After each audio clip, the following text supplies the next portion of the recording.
Hi everybody, it's me, Alan Demon again. Welcome to the Hero's Journey, bring you thoughts, ideas, insights, and hopefully inspiration on the art of storytelling.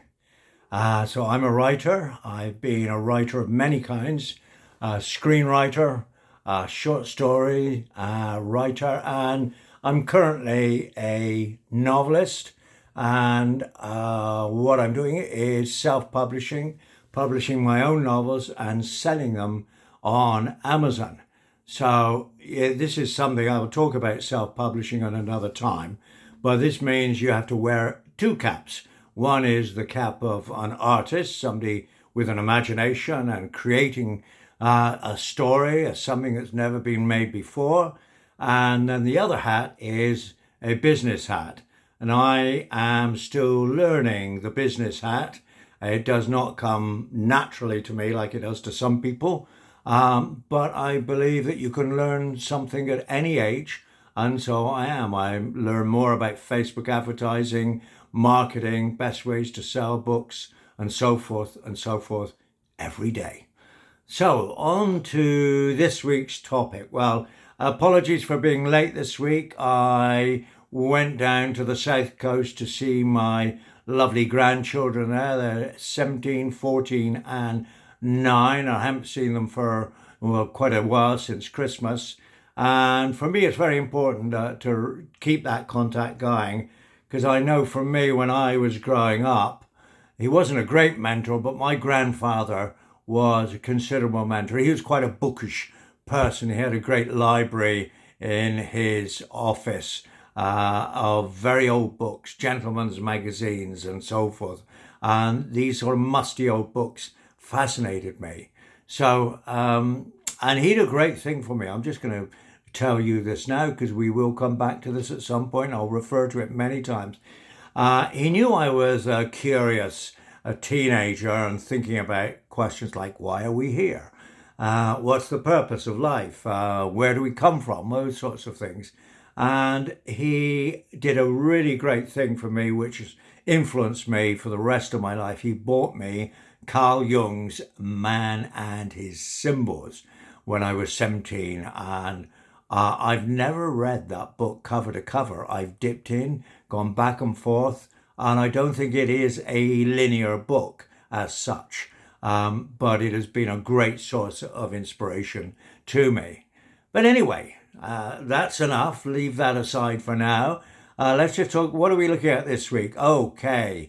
Well, computer games, dealing with stress, and what are stories for? Well, as I said, I went down to the south coast, and my two grandsons, 17 and 14, play a lot of computer games.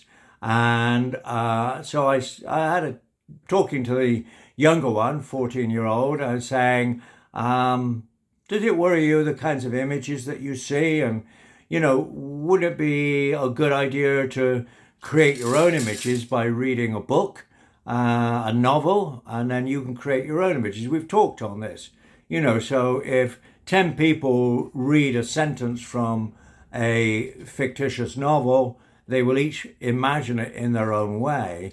And we will talk more about the imagination in episodes to come. So I said, look, do you mind if I just sort of sit down with you and just watch you playing? And so he let me into his inner sanctum, which is also his bedroom, where he's all set up very comfortably with a screen and a computer chair and everything else, headphones. He's got the gear.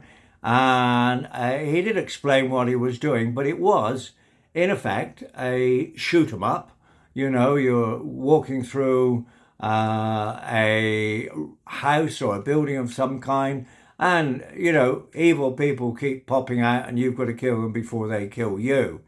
And I thought, well, this is very addictive, and I know from talking to game designers that the performance, the behavior of game players is monitored. So the games are designed to keep you in and playing that game for as long as possible, because then, of course, you will eventually get to the end. But what I saw is how repetitive it was, and how unimaginative it is. Now, not all games are like that, I know, so I'm not tarring all games with the same brush. But it also led me to thinking about, why is he playing well? There is a good reason for that. And why do we binge watch on television? Why do we binge read? Romance novels or crime thrillers, Jack Reacher novels. Why do we binge read? And it seems to me, and I was having this discussion with my wife, who is a coach and a counselor. I'm just to put that into the mix.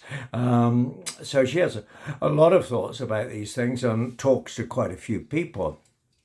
And she said her view was that we are becoming more and more stress intolerant. We cannot take a lot of stress, a lot of anxiety. So what do we do? Well, there's various remedies. One is alcohol. That's a very familiar one, or a spliff, or some form of drug. And another way is, of course, is to escape into binge watching, binge reading, and so forth. And my wife herself does this. She's on a second viewing of the Midwife series, which is, on the whole, is a very idealized, rosy picture of life in the 40s, 50s, and 60s, childbearing, and what it was like for women then. And a lot of historical research has gone into it, so I'm not going to say anything against this series. But what I see is how addicted it becomes. And I'm familiar with this. I think we've all done it. So this leads me to the question then, well, what are stories for? For me, and I am an idealist, I think stories potentially have a very, very important role to play. And if you go back to the first stories, of course, are myths. How did life begin? How do we get here? Is there a higher intelligence? Is there a God? Why do the planets and the stars move the way that they do? And so forth. And to the ancients, it was a very mysterious process, this being human and living, being born and growing older and eventually dying. So myths, you could say, really are the first stories. But it seems to me that in the world that we live in today, story for a lot of people is popcorn. And there's nothing wrong with that. I think we all need to escape at certain times, but you belt through it. And of course, if you study these books, romance novels and thrillers and so forth, horror novels, you realize that they've got certain what are called tropes. These are recognizable features, that character types, locations, and events that are repeated in novels of that genre. So I've read about 5 Jack Reacher novels, and to be honest, they're actually pretty formulaic. And I think at the end I just got bored. I think the very first one I read, I thought the setup was great, and it hooked me. This is very important, of course, the hook, and that's why I was talking last week about your opening sentence, because you could hook a reader just on your opening sentence. The man in black fled across the desert, and the gunslinger followed. That, for me, is one of the greatest opening sentences in any novel I've come across. And it made me want to read the rest. I felt a tingle. I thought, this is going to be interesting. A Stephen King novel, Dark Towers.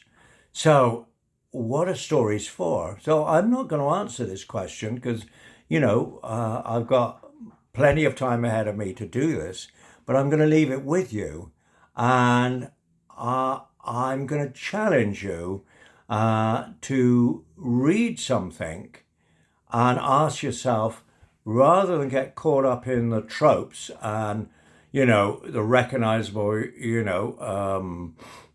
kind of images and motifs of the genre that you're reading. Well, first of all, I would say become aware. What is your favorite genre? Is it crime thriller, detective novels, romances? What kind of romance? There's different sorts of subgenres there. What about horror and so forth?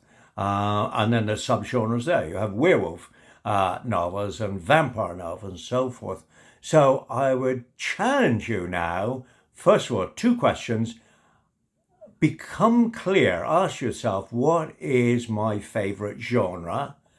And then read a book in that genre, but read it in a way with a more observant eye and say, what is it about this novel that hooks me?